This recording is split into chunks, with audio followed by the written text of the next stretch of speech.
welcome to Movie Night's Fave 5 Oscar Picks. I'm Leah Miller, and tonight, along with the lovely Tyrone Edwards and Chloe Wilde, we're going to count down our 5 favorite films from this year's list of the Academy Awards Best Picture nominees. Some great films covered a lot of ground this year. The 9 Best Picture nominees took us everywhere from Wall Street to outer space and back to places like Dallas, Texas, and even Nebraska. It's hard to say who will walk home with the most coveted award of Oscar night, but we've seen all the films, done the research, and narrowed down our list of the 5 best of the best. So let's get right to it, shall we? To fill our number 5 spot, we start with a movie that made us all fall back in love with being in love. Even if it comes in the form of a battery-operated device, and no, it's not what you're thinking.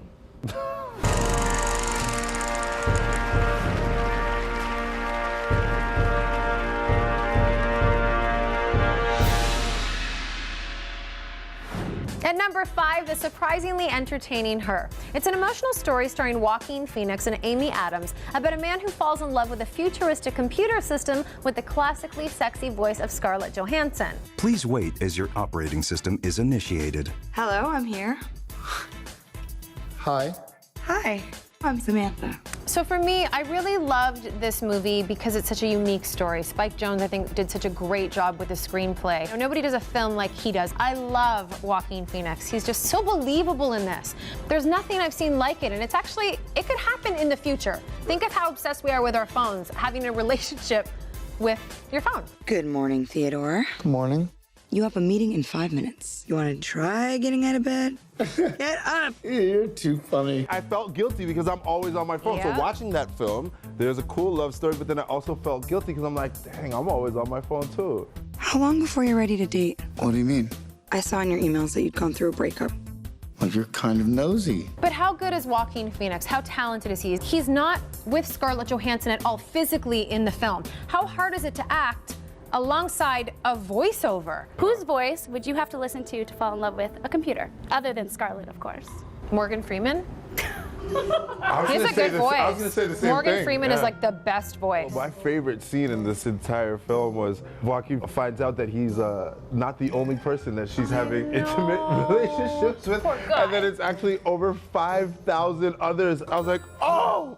Which is why you should always fall in love with people and not computers. I never really hear that much dialogue about the clothing, the attire in this movie. Don't even. It's like the futuristic hipster. That really rubbed me the wrong way. Oh I found my it God. distracting. High-waisted pants for men should never have been in style, and I hope that they never come back. I don't want to be all negative, and I do think there's something really important to take away from this film. Okay. And that's we really should take advantage of human interaction or even just conversation. We live in a world where we'd rather text our friends than call them, so I think we should all take a little bit of an effort and start conversing more. Right, and also ask that question early. Are you seeing anybody else? You never know. You never know.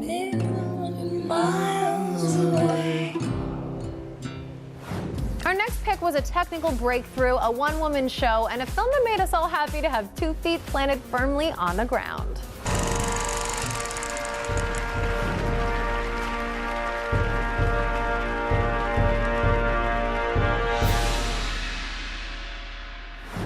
At number 4, Alfonso Cuarón's Gravity, starring Sandra Bullock and George Clooney. It follows a team of astronauts on a space mission gone very, very wrong.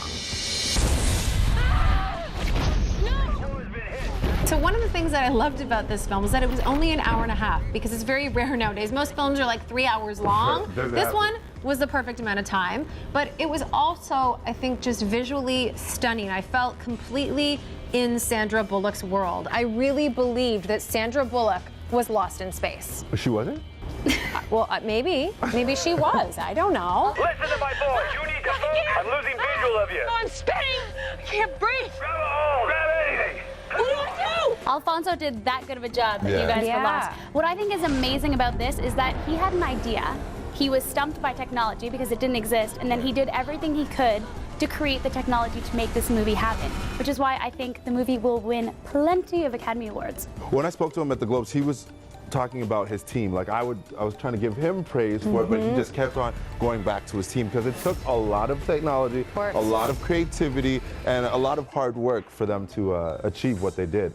Houston, this is Mission Specialist Ryan Stone. I am off structure and I'm drifting. Do you copy? Now, Sandra Bullock is obviously nominated for Best Actress. I don't think she's going to win for this one. Here's the thing, though. I think her performance in this was better than her performance in The Blind Side, but just different year, tougher competition. She was great in it. You could feel that she felt lonely and that she felt isolated. And then I found out that she spent almost all of her time in this little box that they actually called Sandy's box. And because it took so long to get in and out of the box, she just chose to spend most of the days in there between takes. So that loneliness and that isolation that she portrays on camera is actually real. Explorer, do you copy? I got to a point where I was just over the whole idea of 3D movies. I was so happy because it was the best, actually, 3D movie I've seen in a while. They achieved a technological wowzer. They did. Logical wowzer. A technological wowzer. I'll tell you this, it might not win Best Picture, or Sandra might not win for this. However, what they did achieve is it will be the most memorable movie of 2013. And they'll think of wowza. A technological wowzer. 100%. Yes. Coming up after the break, the next two films on our list, plus we reveal who we think was snubbed from this year's nominations. But first, we've all heard of the Academy, but have you ever wondered who exactly the Academy is? Well, we've asked Hollywood sweetheart Ariel Kebbel from TV's Gilmore Girls and Vampire Diaries to give us a little more insight.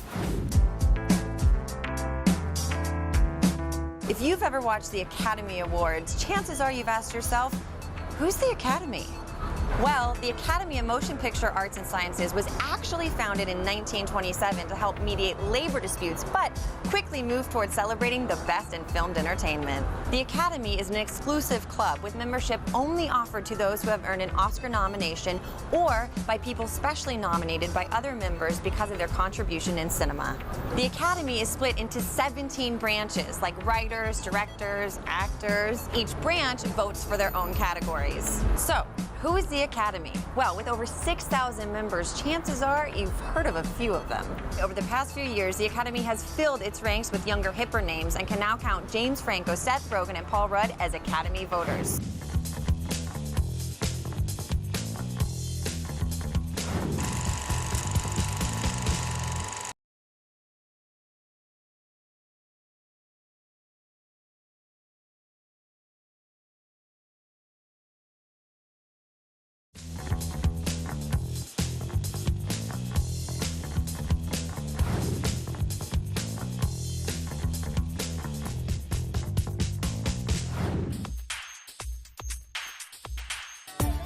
The Oscar red carpet is usually dominated by the ladies, but with so many dapper leading and supporting actor nominees, the guys could steal the spotlight in these suits I took for a spin at the men's store at Saks Fifth Avenue in Los Angeles.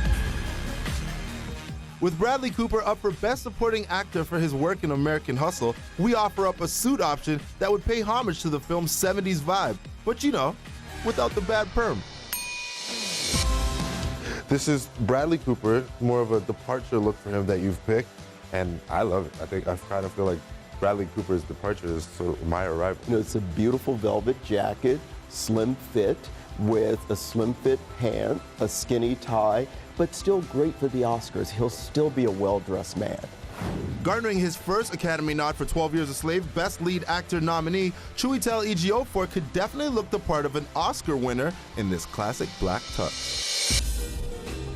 This is a great classic silhouette, which you can never go wrong with on the red carpet. Kind of mix it up with this great bow tie and pocket square, which gives it a little edge, a little texture. So I think this is perfect for him. Fellow lead actor nominee Leonardo DiCaprio would make his Wolf of Wall Street character proud by picking up an Oscar in this sharp navy blue power suit. Has a great lapel, a satin lapel. Again, it's a more tailored fit, but I think it fits his style. Still kind of the way he dresses, but kind of pushes it a little. I mean, this would be amazing on the red carpet. Welcome back to Movie Night's Fave 5 Oscar picks. Before the break, we talked about Spike Jonze's unconventional love story, Her, and Alfonso Cuarón's technical feat, Gravity. Next on our list, a film by a little-known Canadian director whose movie made a huge impact.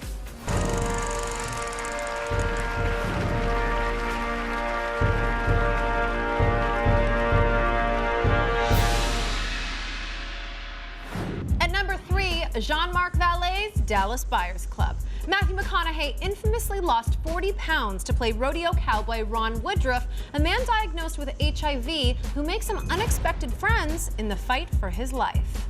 Newsflash for y'all. There ain't nothing out there can kill Ron Woodruff in 30 days. There's so many different layers to this movie. I remember coming back when I first watched it and just telling everybody, you have to see this. You loved it from the get-go. The issues of government-issued drugs versus the pharmaceutical companies, homophobia. There's just so much to this movie, so much to love, so much to respect.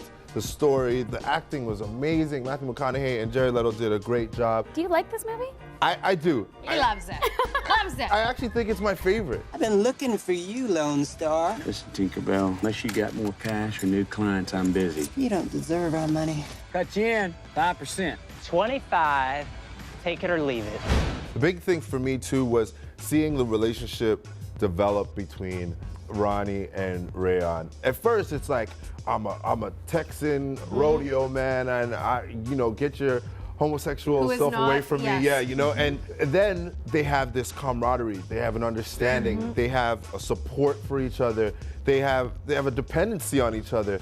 Matthew McConaughey and Jared didn't really talk while shooting because Jared was in character. During scenes, he was wearing his heels. He would show up to set wearing those heels, and they would never really talk. So Matthew said he didn't really get to know Jared because Jared was Rayon. Anything to declare? Nada. That importing illegal drugs for sale is a very serious offense. They're not illegal. They're merely unapproved. My favorite thing about this was how Ron Woodruff is a completely unlikely hero, but by the end, you're rooting for him. You want him to go and to smuggle those drugs in and to give them to people who need them, and I love that about this movie. When there's a character that you know that maybe you shouldn't like, and by the end of the movie, you just put them up on a pedestal because they deserve to be there. You ain't alone. And I got one life. Just let me be. Want to mean something? Your ticket home. Our next pick caused quite the controversy amongst critics and gave us a peek inside the twisted life of a self-obsessed stockbroker.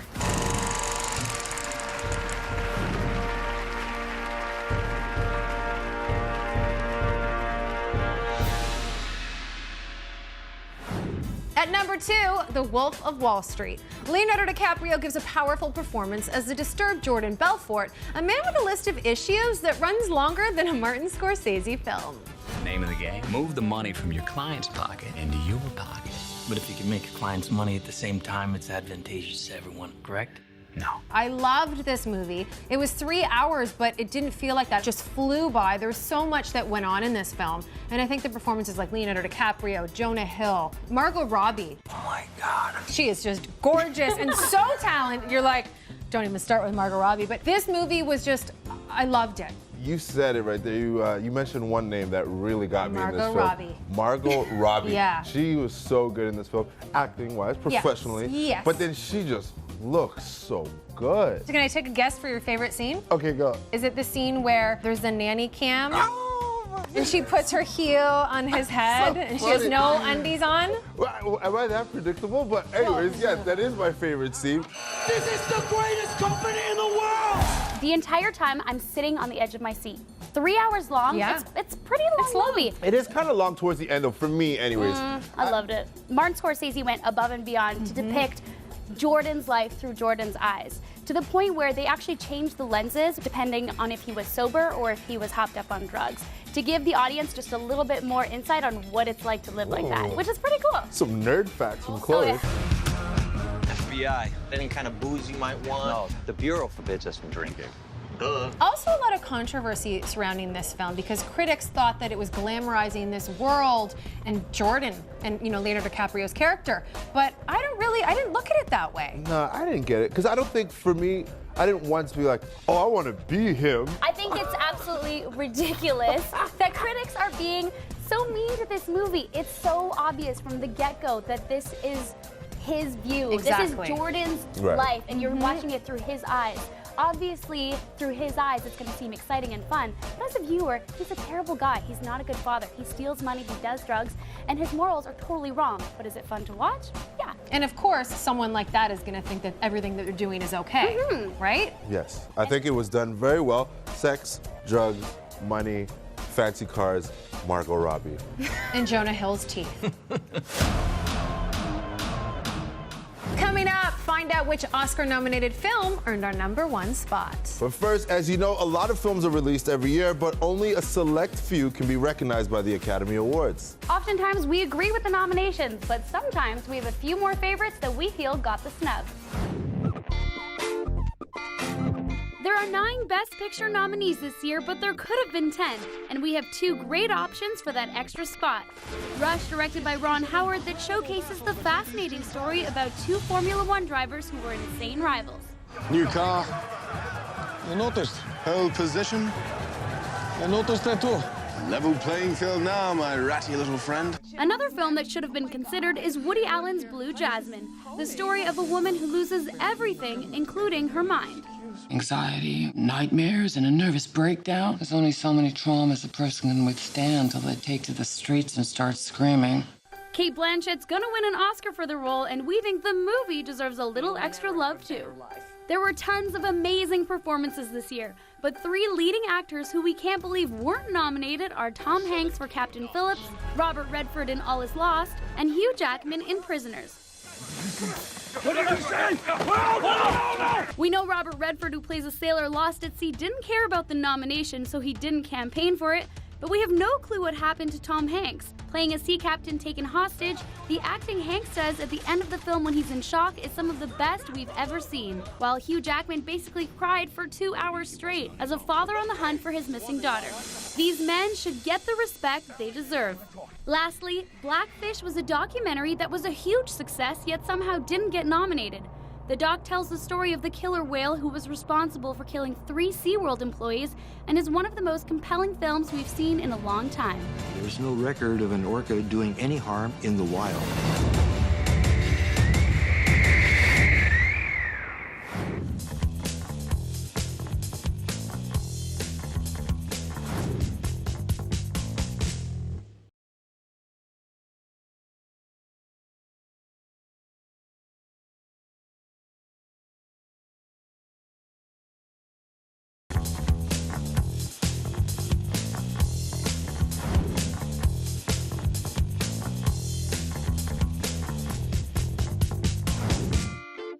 As we continue to count down our Fave 5 Best Picture contenders, there's still 4 other nominees that we think deserve an honorable mention.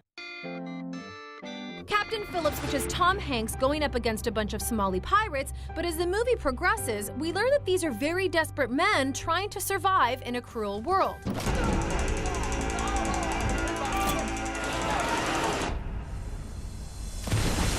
Philomena. The story has Steve Coogan playing a journalist who picks up a story of a woman, played by Dame Judi Dench, trying to find her long-lost son she was forced to give up years ago. Coogan, who is usually known for comedy, delivers a great performance and also wrote the adapted script. The film becomes more about the friendship between this unlikely duo. Thank you. Trying to have a private conversation. My apologies, sir. You should be nice to the people on the way up, because you might meet them again on the way down. Nebraska. A son and his elderly father travel from Montana to Nebraska to retrieve $1 million prize. Bruce Dern gives a heartbreaking performance as the father, and the son is played by MacGruber himself, Will Forte, who shows he can do a lot more than comedy. Though the film has a simple premise, it's a character study of a man at the end of his life who just wants one last victory. You can't just drop everything and drive to Lincoln, Nebraska.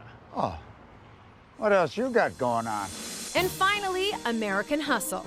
This all-star cast delivers a fun movie based on the real-life ab scam that the FBI conducted in the 70s. Though the film is light, it gives us some of the best performances of the year, especially from Jennifer Lawrence, Amy Adams, and Christian Bale, but most importantly, the thing to remember is all of the crazy wigs. Are you happy now? Because he is trying to kill me! What are you talking about? Welcome back to Movie Night's Fave 5 Oscar picks. While all 9 films in the Best Picture category were outstanding, our Fave 5 list could not be complete without one of the most important films we think you'll ever see. Here's our pick for number 1.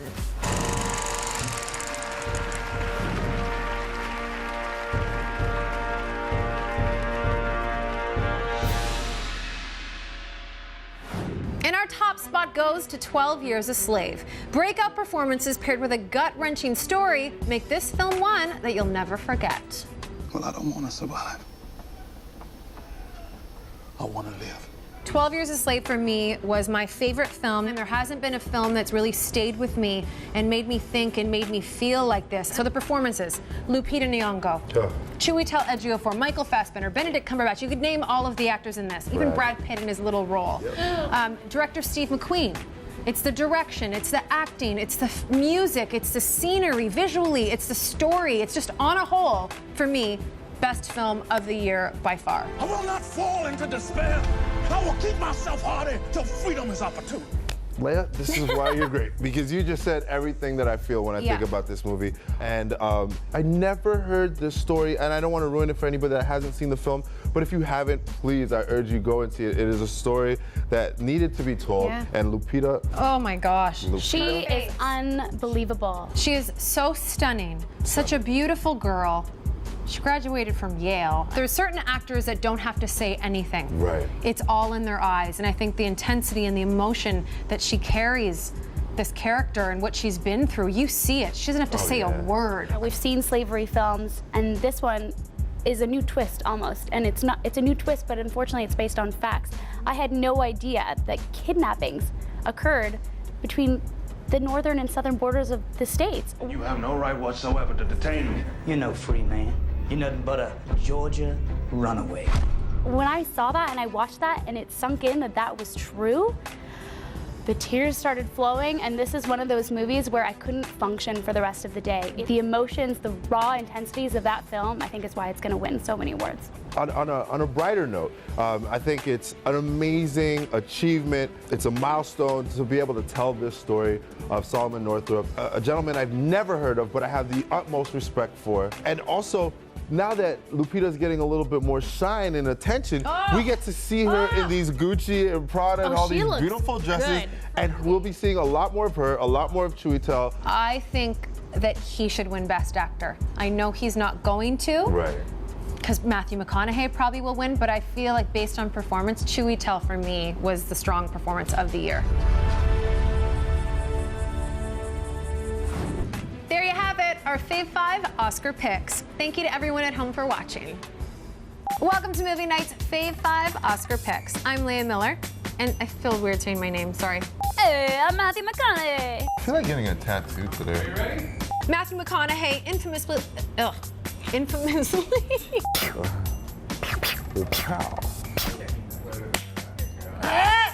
Welcome back to Movies Nights. What are we doing? Oh yes, yours. We've all heard of the Academy, but have you worked with us? Some great films covered a lot of ground this year. The 9 best picture... Thank you to everyone at home for watching. Tyrone! Do your line! You're supposed to say this has been fun, right?